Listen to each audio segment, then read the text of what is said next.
Assalamualaikum warahmatullahi wabarakatuh. Apa khabar anak-anak tahun 3? Pada hari ini kita akan belajar pelajaran sirah. Sebelum kita teruskan pembelajaran hari ini, Maklimah harap anak-anak bersedia dengan buku sirah kafa ya. Bersedia dengan buku sirah kafa serta alat tulis. Nanti di hujung kelas kita ada aktiviti menyiapkan latihan. Okey, hari ini video Maklimah hanya membuat rakaman. Jadi Maklimah harap anak-anak dapat menonton video ini pada waktu yang telah ditetapkan. Tapi kalau anak-anak ada masalah telefon ke, boleh tengok video ini pada waktu yang sesuai ya. Baiklah, hari ini Maklimah akan masuk tajuk sambungan daripada Muallimah Rohaya mengajar, iaitu Mukjizat. Okay, anak-anak boleh buka buku Sirah Kafa muka surat 46. Baiklah, pertama sekali Muallimah akan terangkan pengertian mukjizat. Okay, pengertian mukjizat ada dua bahagian. Yang pertama pada bahasa, yang kedua pada istilah. Okay, kita tengok pengertian mukjizat pada bahasa. Okay, pengertian mukjizat pada bahasa ialah melemahkan atau mengalahkan. Melemahkan atau mengalahkan. Okay, apa dia pada istilah? Perkara luar biasa yang berlaku kepada para rasul dan para nabi yang dianugerahkan oleh Allah. Pada istilah, maksud mukjizat ialah perkara luar biasa yang berlaku kepada para rasul dan para nabi yang dianugerahkan oleh Allah. Jelas ya anak-anak? Maknanya mukjizat ini adalah perkara luar biasa yang hanya berlaku kepada para rasul dan para nabi sahaja, dan ia adalah anugerah daripada Allah. Okey. Poin yang kedua ialah tujuan mukjizat. Kenapa Allah datangkan mukjizat kepada para nabi? Okey, yang pertama, menyokong para rasul dengan bukti untuk mematikan hujah golongan kafir. Mukjizat ini telah didatangkan oleh Allah kepada para rasul agar dia menjadi sokongan kepada para rasul, bukti-bukti ini untuk mematikan hujah golongan, maksud golongan kafir. Maknanya kalau dia tak percaya, bila ada mukjizat ni, dia akan terfikir balik, betul juga, supaya dia tak boleh nak lawan lah bila dah ada mukjizat ini. Yang kedua, menewaskan tindakan orang kafir menentang dakwah di samping yang disampaikan oleh para rasul. Bila ada mukjizat ini, dia dapat menewaskan tindakan orang kafir nak menentang dakwah ni. Bila dah ada mukjizat ni, dia akan rasa kagum dan dia akan berfikir nak menentang ke tak menentang. Tapi ada kisah-kisah walaupun ada mukjizat pun mereka masih lagi tak percaya kan. Okay, kita tengok yang ketiga, kenapa tujuan mukjizat ni diberikan kepada Rasul, membuktikan kebenaran ajaran yang dibawa oleh Rasulullah. Nak buktikan yang apa yang Rasulullah bawa ni adalah benar. Kalau dia tak percaya, tu Maklimah, itulah yang Allah datangkan mukjizat. Bila mukjizat tu berlaku, dia orang akan terfikir, oh betul juga apa yang Rasulullah bawa ni. Itu tujuan dia, untuk membuktikan kebenaran. Baiklah, anak-anak, kita pergi yang ketiga, iaitu bahagian mukjizat. Mukjizat ada dua bahagian. Kena ingat ni, yang pertama mukjizat maknawi, yang kedua mukjizat hissi. Okey, yang pertama mukjizat maknawi, yang kedua mukjizat hissi. Okey, mari kita tengok apakah dia mukjizat maknawi. Mukjizat yang tidak dapat dilihat dengan mata tetapi difahami dengan akal. Tak dapat dilihat dengan mata tapi difahami dengan akal. Macam mana mukjizat tu? Tak boleh lihat dengan mata tapi difahami dengan akal. Okey, kita tengok apakah mukjizat maknawi itu, iaitu Al-Quran. Okey anak-anak, mesti anak-anak akan tertanya, kan kita boleh tengok Quran tu? Ya anak-anak, Quran tu boleh tengok. Tapi apa yang terkandung dalam Quran tu kita nampak tak? Kita boleh rasa, kita boleh lalui tak benda yang diceritakan dalam Quran tu? Dalam Al-Quran ada kisah pasal Nabi Adam. Kita tak tengok pun, kita tak jumpa pun Nabi Adam. Tapi dia cerita kat dalam tu. Jadi, mukjizat ini adalah mukjizat yang dalam Quran ni adalah banyak 1000 benda yang diceritakan dalam Quran ni yang kita hanya boleh berfikir dan kita tak nampak apa yang berlaku dalam Quran tu dengan mata kita. Kita cuma nampak ayat dia sahaja. Yang kedua, Isra' dan Mi'raj. Ini adalah mukjizat maknawi yang mana kita tahu cerita Isra' dan Mi'raj. Tapi kita mana boleh nak nampak macam mana Rasulullah naik ke langit, dia pakai apa kan? Macam mana keadaan dekat langit tu kita tak nampak. Tapi dengan akal kita yang waras, kita boleh berfikir itu adalah peristiwa yang benar-benar berlaku yang datang dari Allah. Okey, itu dua contoh mukjizat maknawi. Okey, apa dia mukjizat hissi? Okey, maknanya pergi pada mukjizat hissi. Mukjizat yang dapat dilihat dengan mata. Kalau maknawi tak boleh lihat dengan mata. Mukjizat hissi kita boleh lihat dengan mata. Mukjizat hissi ni pula ialah contoh keluar air dari celah jari ataupun bulan terbelah dua. Okey. Kalau anak-anak tengok, mukjizat ini adalah mukjizat Nabi kita, iaitu Nabi Muhammad. Nabi Muhammad, mukjizat dia selain Al-Quran, dia boleh keluarkan air dari celah-celah jari. Nanti, bila air itu keluar, para sahabat ni boleh tengok. Air itu memang dia nampak keluar. Dan, kalau dia buat bulan tu terbelah dua pun, memang dia nampak bulan tu memang terbelah dua. Ni dikatakan dapat dilihat dengan mata. Okey. Soalan seterusnya, berdasarkan pelajaran kita tadi, adakah sihir sama dengan mukjizat? Soalannya, adakah sihir sama dengan mukjizat? Okey, kita tengok sihir. Tidak sama. Sihir dengan mukjizat tak sama. Tapi, apa sebab dia tak sama, Mak Nimah? Sebab sihir tidak termasuk dalam perkara yang menyalahi adat. Dia tidak termasuk dalam perkara yang menyalahi adat. Kerana ia luar biasa bagi orang ramai. Luar biasa bagi orang ramai. Tetapi, ia perkara biasa bagi orang yang pelajarinya. Siapa yang belajar buat sihir tu, dia tahu dah. Macam mana nak buat benda ni jadi gini-gini, dia tahu. Tetapi, kalau mukjizat, kan, Rasulullah boleh belah bulan. Rasulullah tak belajar macam mana nak belah bulan tu. Rasulullah pun tak tahu macam mana dia tak belajar benda-benda tu, tapi dia diberi oleh Allah kuasa perkara luar biasa itu Allah beri pada dia. Bukan dia belajar. Dia berbeza dengan sihir. Sihir ni dia belajar. Jadi orang yang belajar tu dia tahu macam mana dia nak buat sihir tu. Yang tak tahu siapa? Orang yang melihat sihir tu. Tu dia tak tahu. Tetapi kalau mukjizat, orang yang datangkan perkara perkara luar biasa tadi, dia yang disuruh buat, dia pun tak tahu macam mana benda itu berlaku. Sebab semuanya di atas kehendak Allah. Okey, anak-anak boleh faham ya? Kalau sihir, dia ni perkara biasa bagi orang ramai, tetapi perkara luar biasa bagi orang ramai, tapi perkara itu biasa bagi siapa yang mempelajarinya. Tetapi sihir tidak. Tapi mukjizat tidak. Okey, habis dah tentang mukjizat. Tadi kita dah terangkan apa maksud mukjizat pada bahasa, pada istilah. Kemudian apa tujuan mukjizat? Ada 3 tujuan mukjizat. Yang ketiga, kita terangkan apa beza mukjizat dengan sihir. Okey, sekarang Mak Nimah nak masuk unit yang kedua. Kita kena habiskan satu pelajaran ni. Pelajaran 3 kena habis hari ni juga.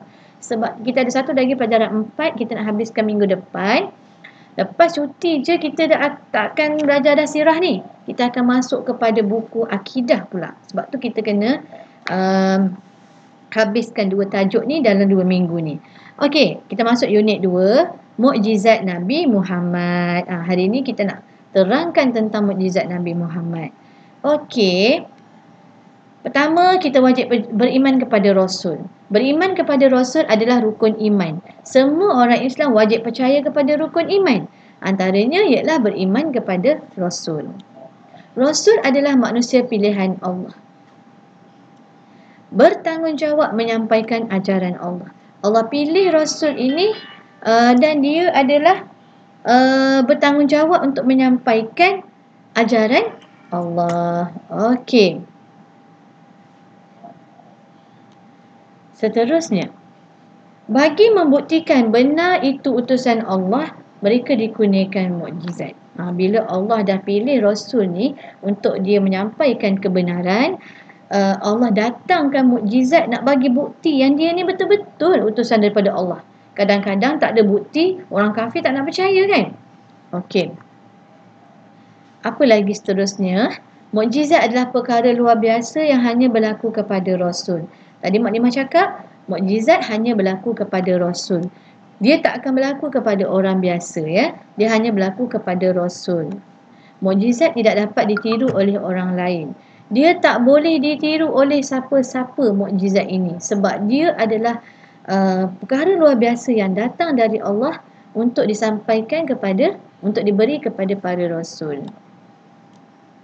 Mukjizat terbesar bagi Nabi Muhammad adalah Al-Quran. Ini kita nak cerita Al-Quran. Mukjizat yang terbesar bagi Nabi Muhammad adalah Al-Quran. Al-Quran ini adalah kitab suci yang terakhir. Selepas Al-Quran dah tak ada kitab lagi yang kita patut tahu. Sebab kitab ada 4 dan Quran adalah kitab yang terakhir. Diturunkan kepada umat manusia. Siapa umat manusia? Umat manusia itulah umat Nabi Muhammad. Kita lah semua ni yang Allah turunkan Al-Quran ini sebagai panduan hidup kita. Al-Quran mempunyai keindahan dan susunan bahasa yang tinggi. Kalau kita tengok dalam Al-Quran tu, siapa yang baca sambil menghayati maksud dia, sebenarnya bahasa dalam Al-Quran tu itu sangat indah. Susunan ayat dia pun sangat cantik. Tidak ada manusia yang boleh membuat ayat yang sama macam ayat Al-Quran. Takkan jadi sampai bila-bila. Percayalah. Okey, Al-Quran mengandungi cerita dan pengajaran. Dalam Al-Quran ada cerita. Dalam Al-Quran ada pengajaran, peringatan. Kalau kita tengok kan, macam mana Allah beri balasan kepada Fir'aun. Macam mana Allah beri balasan pada kaum Ad, kaum Samud yang engkar. Semua ada cerita dalam Al-Quran, ya. Okey, apa lagi yang ada dengan Al-Quran? Ni Mak Limah buka dulu, ya. Okey, dalam Al-Quran ini dia mengandungi kepentingan yang merangkumi pelbagai aspek. Okey, apa aspek dia? Dalam Al-Quran ada bahagian akidah, ada tentang akidah, ada tentang ibadah, ada tentang syariat, ada tentang akhlak. Okey, cuma Al-Quran ni dia tersilap ni. Sebenarnya tak ada, ya. Al-Quran ni tak ada. Dia ada 4 sahaja. Akidah, ibadah, syariat dan akhlak. Apa itu akidah? Dia nak cerita tentang ketuhanan. Kita kena percaya pada siapa? Pada Allah. Tu dia cerita dalam Al-Quran. Kita tak boleh sembah selain pada Allah. Ibadah. Dalam Al-Quran ada cerita pasal ibadah solat, ibadah puasa. Semua ada cerita dalam Al-Quran. Tinggal kita baca dan kita fahami sahaja. Syariat. Dalam Al-Quran ada cerita pasal syariat. Kena menutup aurat. Kenapa kena menutup aurat? Kita tak boleh, kita kena memakan makanan yang halal. Banyak semua benda tu dicerita dalam Al-Quran. Sebab itulah Al-Quran dipanggil kitab suci. Memang benda yang memang pegangan hidup kita. Memang kita kena bergantung dengan Al-Quran. Dan dalam Al-Quran juga cerita pasal akhlak. Adab kita dengan ibu bapa, adab kita dengan hubungan kita dengan manusia, hubungan kita dengan haiwan, semua diceritakan dalam Al-Quran. Jadi anak-anak, Al-Quran ini adalah satu pegangan yang sangat penting yang Rasulullah tinggalkan kepada kita, yang Rasulullah bagi tahu kalau kita berpegang kepada dia, insya-Allah kita takkan sesat. Okey. Isi dalam Al-Quran adalah jaminan dari Allah. Apa dia jaminan daripada Allah? Contoh dalam Al-Quran Allah kata, siapa yang berbuat kebaikan Allah akan balas dia syurga.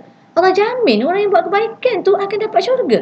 Siapa yang melakukan keburukan akan mendapat balasan neraka. Dan Allah pastikan siapa yang melakukan keburukan ni akan diberi balasan neraka. Itu jaminan Allah dalam Al-Quran. Okey? Al-Quran terpelihara hingga ke hari kiamat. Tidak ada siapa yang boleh melakukan sesuatu kepada Al-Quran. Kerana Allah akan memberi dia balasan kalau dia melakukan sesuatu. Contohnya apa? Mengubah ayat dalam Al-Quran. Ataupun dia tambah ayat dalam Al-Quran.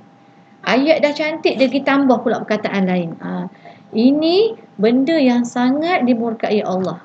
Kalau dibuat juga, kita takut tak sampai dekat akhirat Allah dah bagi balasan. Sebab apa? Sebab Al-Quran ini adalah kitab Allah, kata-kata Allah. Kita tak boleh nak ubah kata-kata Allah. Okey anak-anak, kita masuk kepada unit ketiga.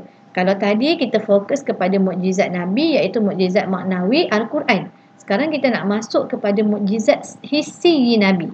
Ada dua mukjizat hissi Nabi, iaitu air keluar memancar dari celah jari, dan satu lagi kita akan belajar sekejap lagi, bulan terbelah dua.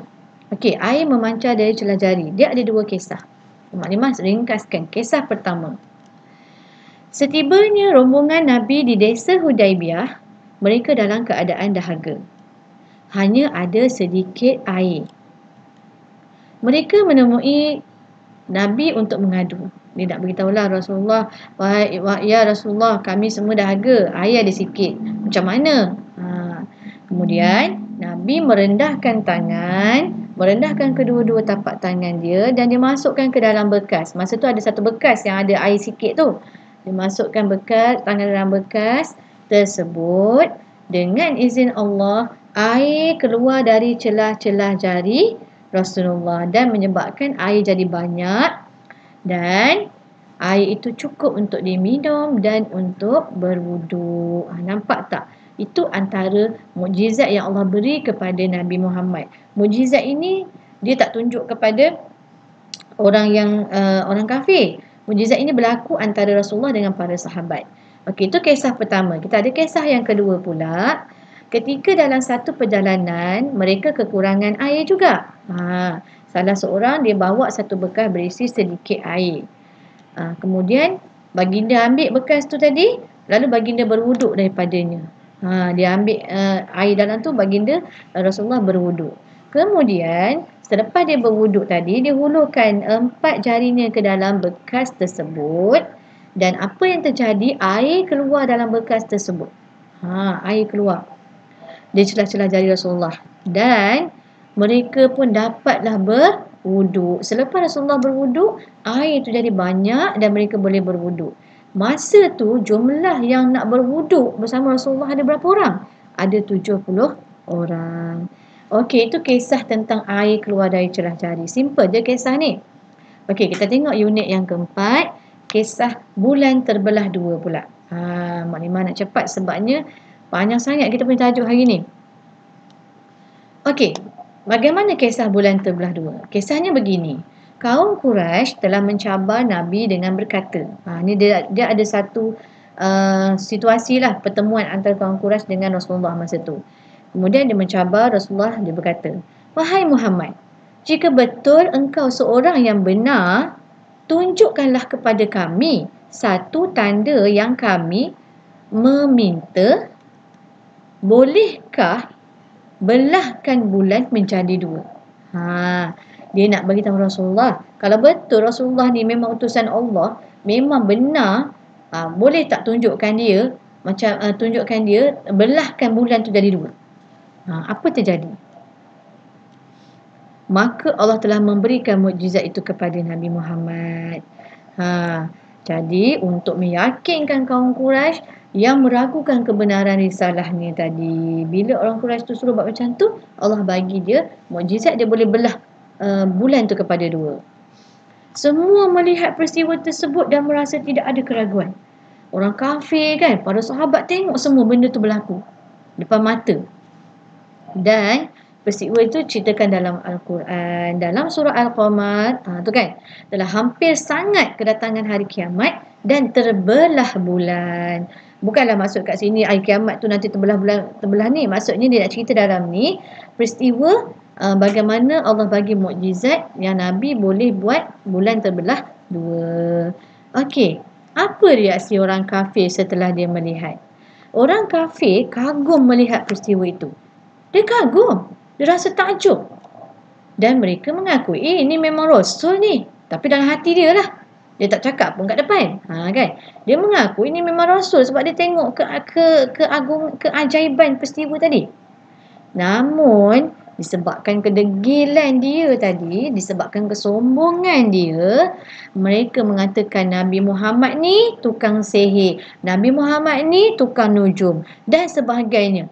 Dia cakap sebenarnya dia tahu Nabi tu Nabi, benar, tapi sebab dia sombong, sebab dia degil, dia ego kan. Kalau orang sekarang panggil ego, dia tak nak terima dan dia kata Nabi ni ada ambil sihir, Nabi ni tukang nujum. Tukang nujum ni dia macam tukang telik lah, dia boleh tahu apa terjadi.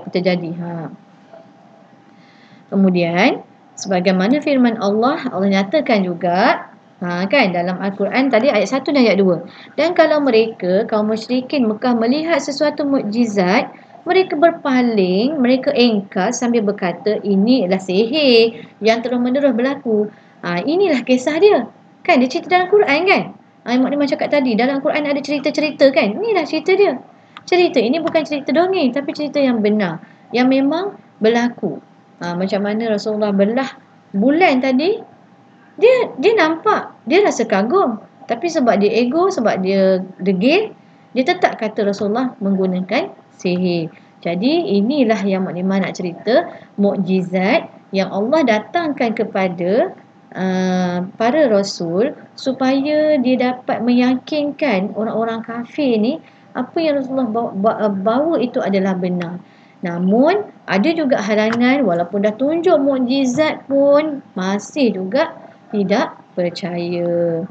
Okey anak-anak, dah habis dah tajuk kita 4 unit hari ni kita belajar. Unit pertama tadi kita terangkan tentang mukjizat, bahagian mukjizat, tentang tujuan mukjizat, adakah mukjizat ni sama macam sihir. Kemudian unit 2 kita masuk tentang mukjizat Nabi Muhammad iaitu Al-Quran.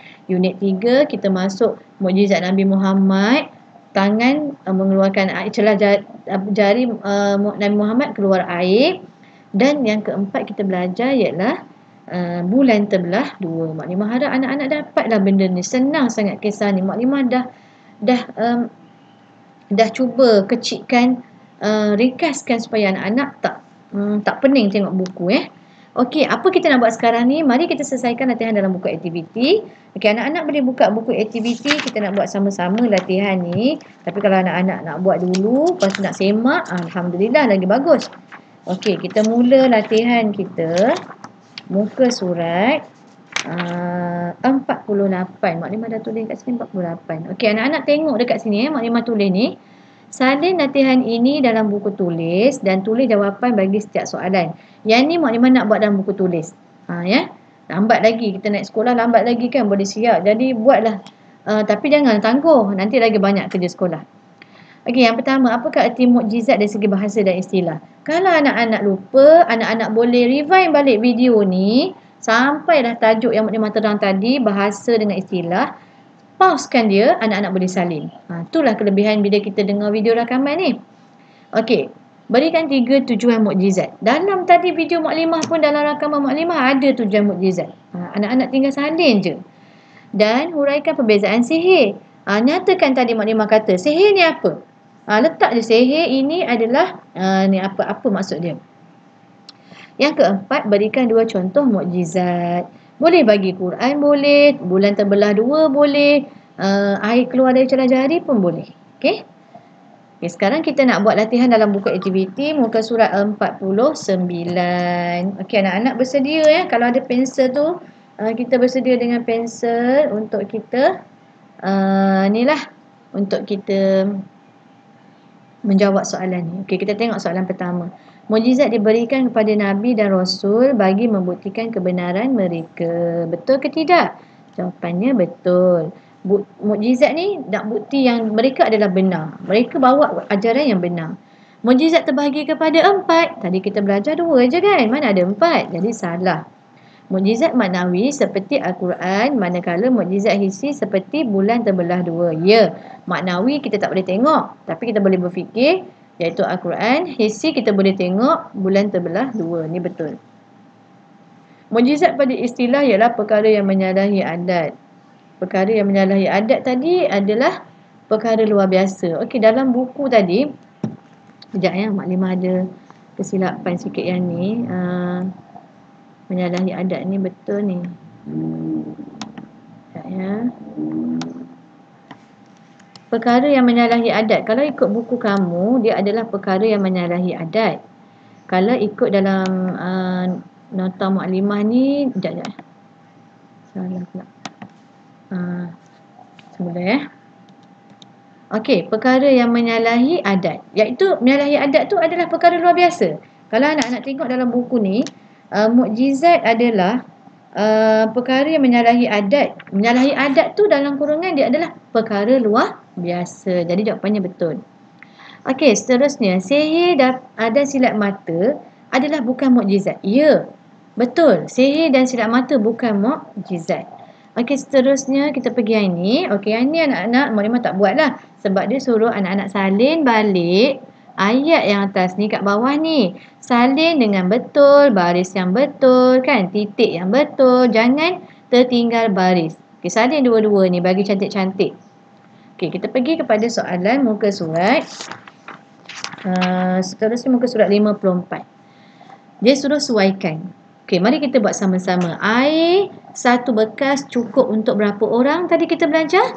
Untuk 70 orang. Nabi Muhammad menadah kedua-dua tapak tangan dalam bekas.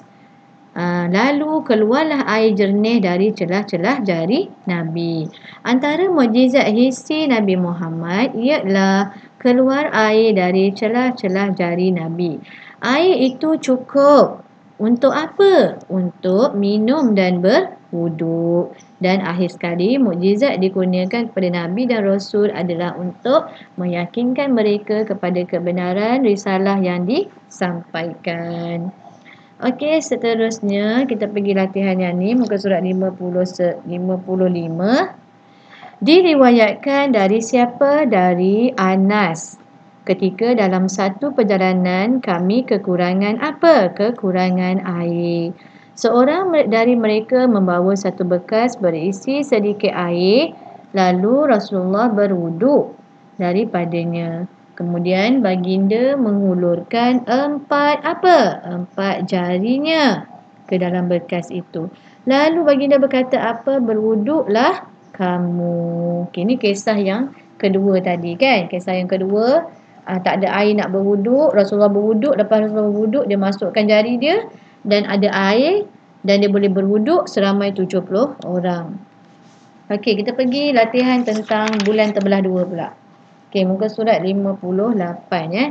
Okey, Rasulullah dicabar oleh kaum apa? Kaum Quraisy. Untuk membelah bulan menjadi dua. Peristiwa bulan terbelah dua ini banyak diriwayatkan oleh beberapa orang sahabat. Orang apa yang Quraisy mengaku? Orang Quraisy orang apa? Orang kafir Quraisy mengakui kebenaran Nabi Muhammad.